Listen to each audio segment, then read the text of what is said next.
I'm Roland Lesterlin, the game director for Just Cause 3, and welcome to the beautiful Mediterranean island chain of Medici. As Rico Rodriguez, you'll explore all 400 square miles of this vast open world. But right now, let's just jump straight into free fall towards the town of Alba. At Avalanche Studios, we love building huge sandbox worlds, and everything you see here on the screen you can travel to. The hills, the mountains, the beaches, you name it, what you see, you can go straight to it. The story behind Medici is that it's being held under the brutal control of the dictator General Di Ravello. And as you can see, his domineering presence can be felt throughout all the towns and the villages. Inspiring a revolution to free the people is no simple task for any ordinary citizen. But Rico is no ordinary person. With his unique tools of destruction and large arsenal of weaponry, it's entirely up to you on how you want to free the people. It can all start with toppling one of the classic symbols of General Di Ravello's rule.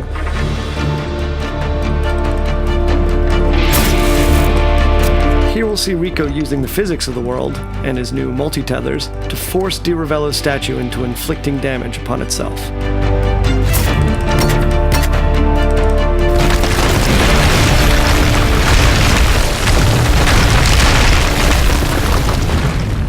Alright, so with the statue destroyed and Di Ravello's tyrannous grip on the town of Alba no longer quite so tight, let's have a look at Rico's new upgraded grapple. As with JC2, traversal is very much at the heart of the experience. Medici is packed with activities, challenges, and opportunities for creative destruction. Now here we can see one of Di Ravello's propaganda spouting speakers, so let's make quick work of it and tear it down.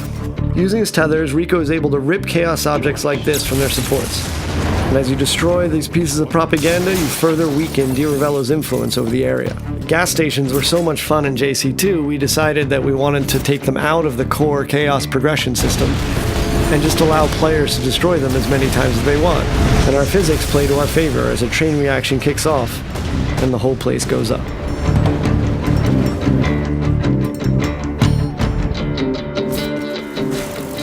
Let's take advantage of Rico's brand new wingsuit, which completes Rico's set of aerial abilities alongside the grapple and parachute.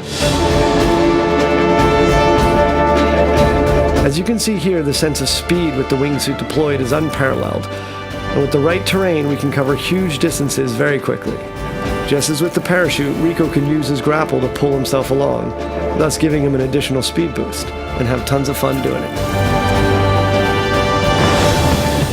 Let's apply a little out-of-the-box thinking with one of the many airborne vehicles in the game. Rico can fly anything, so hijacking this jet really isn't an issue. And this might be a multi-million-dollar military plane, but in Rico's hands, it's a very big and expensive bullet. Alright, so we've blown up the refinery and we've seen the cascade of destruction. Now let's take to the roads in a souped-up sports car. In Just Cause 3, there are over 80 different air, land, and sea vehicles for you to drive, crash, do whatever you want with. Our driving model has been completely overhauled since Just Cause 2, giving players more control over the vehicles themselves, as well as increasing their destructibility. And of course, there are numerous race challenges for you to play that'll allow you to unlock vehicle-based mods to improve your rides. We're not a racing game, so going off-road in our world can be lots of fun. Our state-of-the-art destruction extends even to vegetation, so if you're under heat trying to get away from people, you can plow through fields of sunflowers and lavender fields, even through bushes and trees. So we'll stop here. Thought I'd give you an opportunity to blow up something truly massive. I guess we're going man versus bridge with our super powerful Hydra missiles and see what kind of damage we can cause. Shooting out the supports will result in the bridge destroying in tons of different ways. And this means you can come up with your own great action moments. And that's the core of the sandbox experience.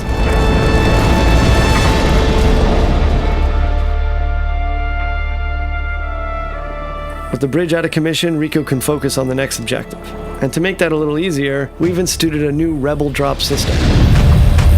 The Rebel Drop system allows Rico to order weapons and vehicles at a moment's notice via airdrop.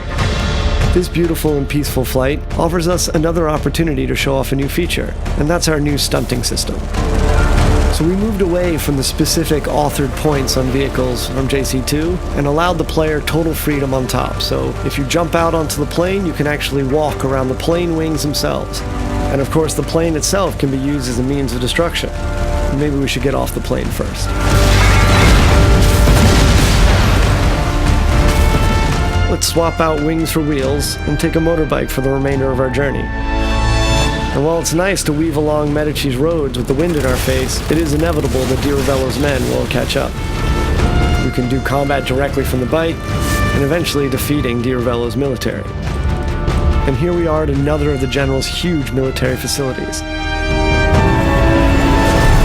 So let's put all of Rico's abilities and tools to the test, and take down Vigilator Sud's huge communication spires and satellite dish, and cripple the General's hold on Sirocco.